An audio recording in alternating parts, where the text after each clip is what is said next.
Welcome to the RNL, the Revolution Nothing Less show. This is episode 49. Today is April 22nd, 2021. I'm coming to you from Los Angeles on Earth Day. My name is Sansara Taylor. Our main host, Andy Z, will be back next week. This week, a Minnesota jury convicted the pig who killed George Floyd of 2 counts of murder and 1 of manslaughter. This was only the 7th cop to be convicted of any crime since 2005 for the murder of a regular person. And yet police kill over 1,000 people a year, hundreds of them, by their own admission, unarmed. During the 4 weeks of the trial testimony, while people relived the gruesome torture and murder of George Floyd, over 64 people more were murdered by police. Say their names.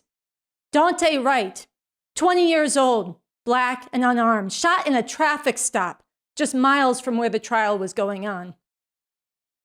Toledo, 13 years old, running in an alley scared when he put his hands up, his empty hands obeying the cop. He was shot dead. Listen to these words from Bob Avakian, spoken over 6 years ago. He's describing the situation with the cop, Darren Wilson, who murdered Michael Brown in Ferguson, Missouri, making a point that rings every bit as true today.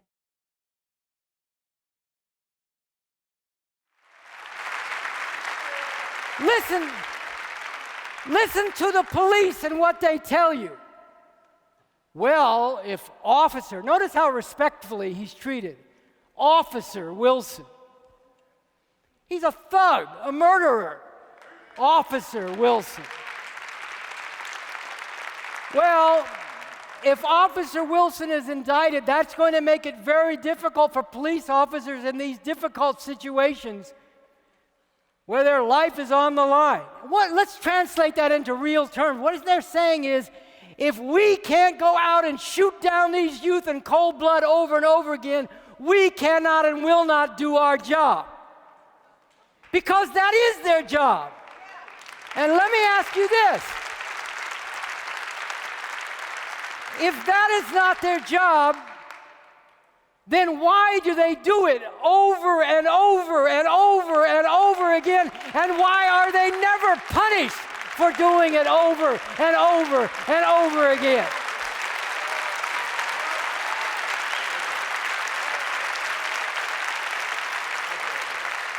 Because this is what this system needs them to do.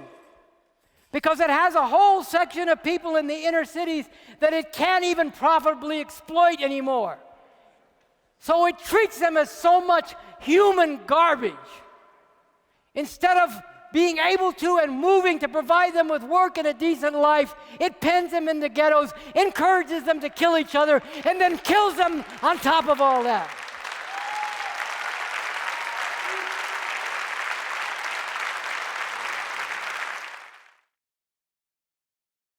There is more truth in that short clip from BA than in all the endless and frankly worthless talk this week about getting to work on reforms and all the crocodile tears cried by politicians. BA told you why these police kill and why this system needs them to kill. And that is lesson 1.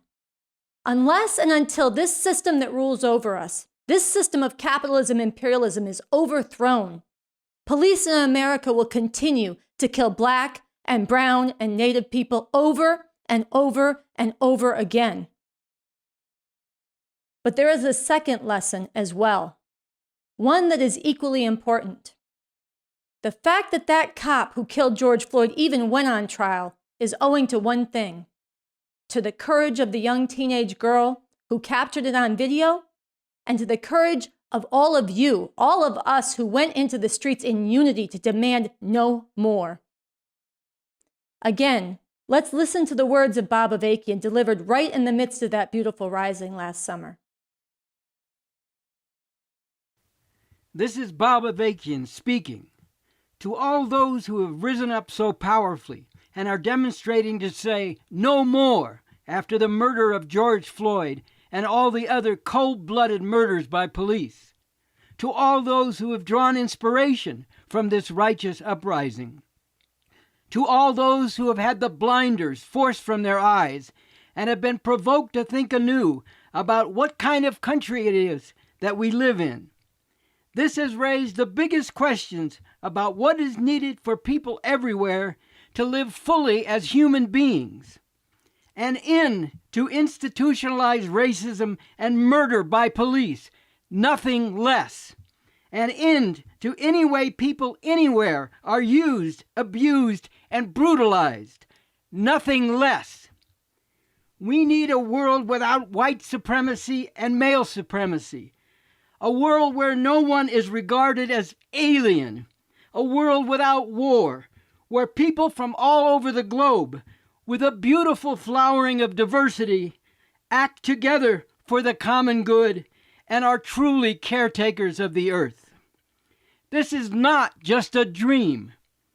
The possibility for this is being powerfully demonstrated in this uprising of the people of all different races and genders from all parts of the world, refusing to remain silent or stay passive while all this oppression and brutality goes on. To make all this real, we need revolution, nothing less. A strategic plan for how to make this revolution, and a sweeping vision and concrete blueprint for a radically different and much better world, where all this can become possible, can be found in the work I have done, including the Constitution for the new Socialist Republic in North America. You can learn more about this revolution and become part of making it a reality by going to revcom.us and joining with the Revcoms. We do not need to live in this world where so much of humanity suffers so unnecessarily under this system of capitalism-imperialism that cannot exist without exploiting and degrading people, suffocating their humanity, and killing them without mercy. We can do much better. Don't listen to talk about how it can never happen. Look around you. What seemed impossible yesterday is happening right now. Revolution. Why should we settle for anything less?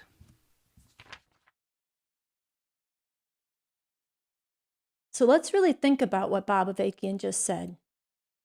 He said, we do not need to live in this world where so much of humanity suffers so unnecessarily under this system of capitalism-imperialism that cannot exist without exploiting and degrading people, suffocating their humanity, and killing them without mercy. We can do much better. Don't listen to talk about how it can never happen. Look around you. What seemed impossible yesterday is happening right now. Revolution. Why should we settle for anything less? So again, this second lesson is this.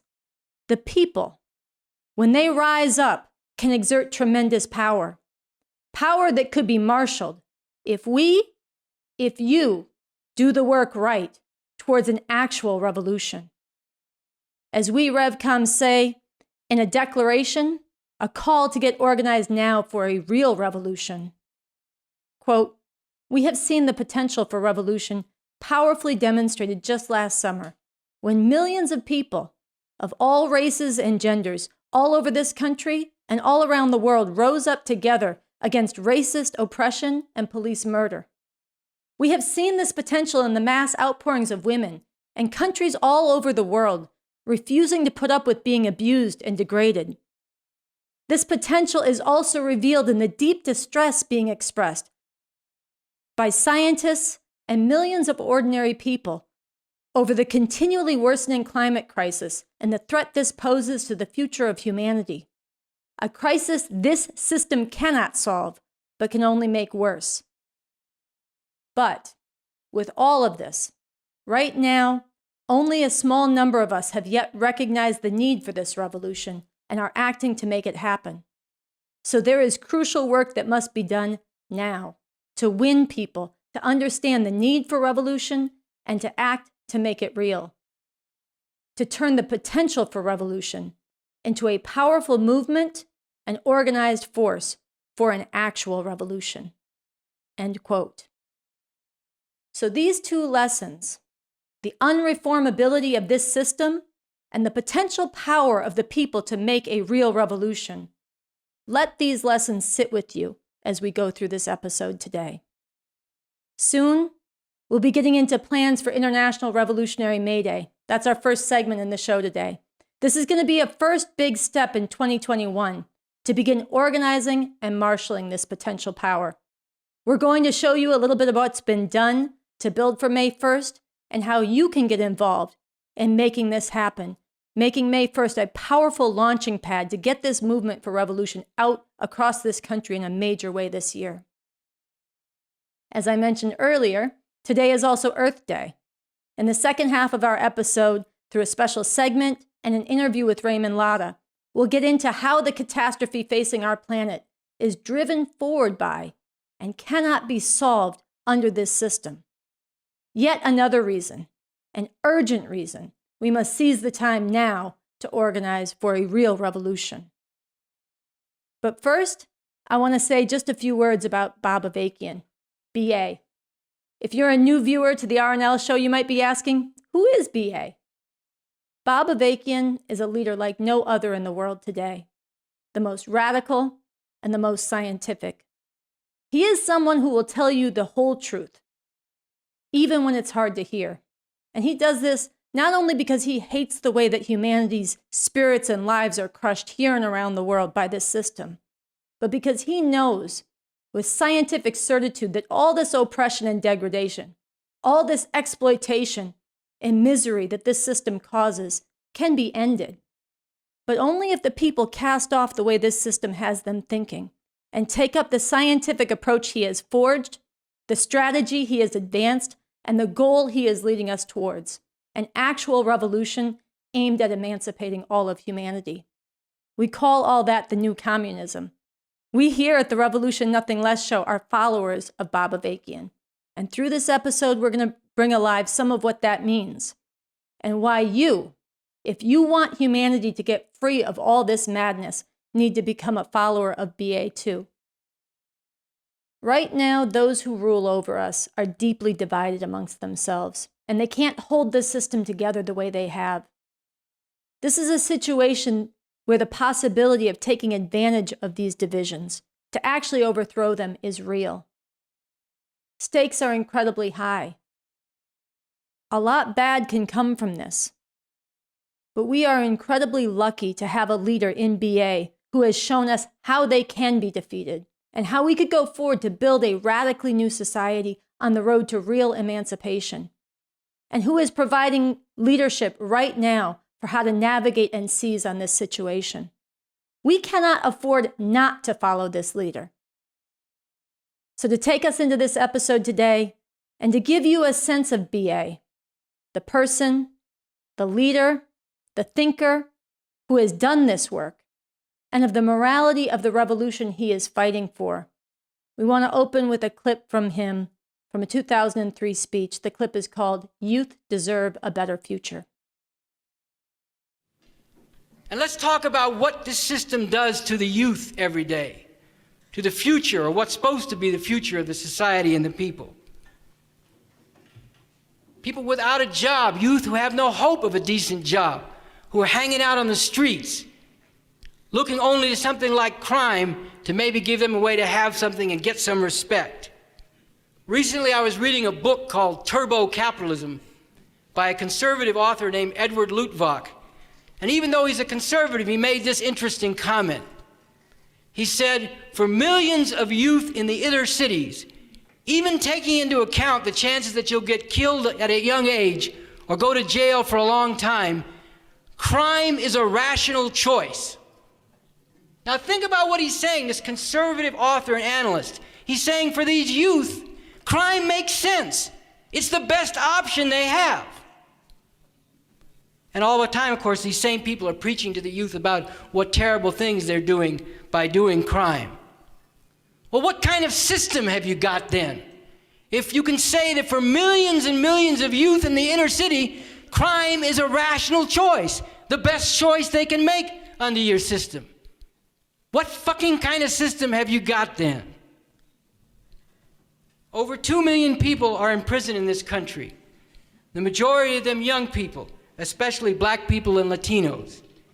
Again, I say, what kind of country, what kind of system is this where more money is spent on prisons and jails than on education for people in the inner cities?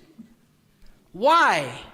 What good reason is there for so many, while they are still young teenagers, to come to the conclusion that they might not live to be 18 or 21 anyway, or if they do, they will be facing a long time in prison? Look at all these beautiful children, full of life and energy, full of so much promise when they are young, and see what happens to so many of them, what this system does to them as they grow a little older. Once more I say, what kind of society is this? What kind of system is this? No, this generation and generations to come deserve a much better future, and a much better future is possible. I say no more. No more generations of our youth here and around the world whose life is over, whose fate has been sealed, who have been condemned to an early death or a life of misery and brutality, whom the system has destined for oppression and oblivion even before they are born. I say no more of that.